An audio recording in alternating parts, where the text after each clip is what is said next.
Alright, so this is my 351 project.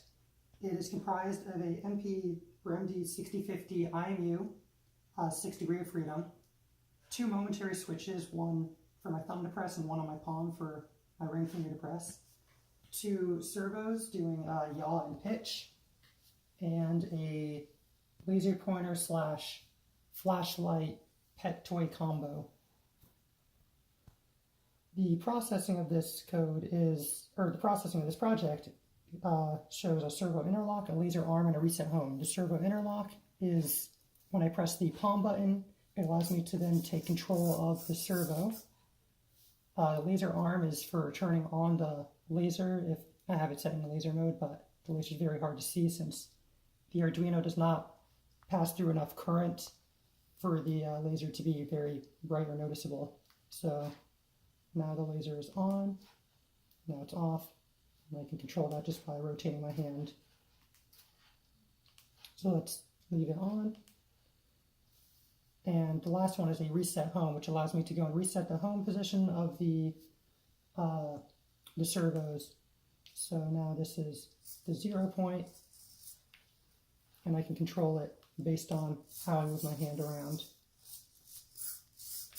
These bars will show you your yaw position, in which essentially it's just maximum, minimum, or far clockwise and far anti-clockwise, and this is as far vertical and far down as it can go. Though this is not truly 90 or negative 90 to 90 degrees, since the servo here will block it, and the servo can't tilt exactly that far down.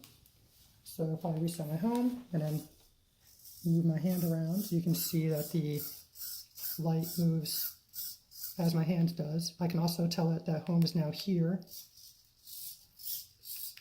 or alter where home is in any other configuration I would like. And as long as I leave my servo interlock button down, I'm able to control it. If I let go of the servo interlock, it will automatically return to its 0 position, which is as close to centered as I can possibly make it be. So I can tell it to go all the way down like this and then let go, and it'll always return. Or I could go and go down to maybe here and set that as home, and so it'll go in the opposite direction whenever I press the servo interlock, since it will try to return to wherever it thinks its home is for that. There is a fair bit of sensor drift within the values of the IMU, so it does lead to some errors. If I were to leave my hand here long enough, it might start drifting to one side or another. I had noticed it with my code that it seems to drift rather slowly, and for the laser arm it can sometimes lead to some issues. So yeah, that's my project.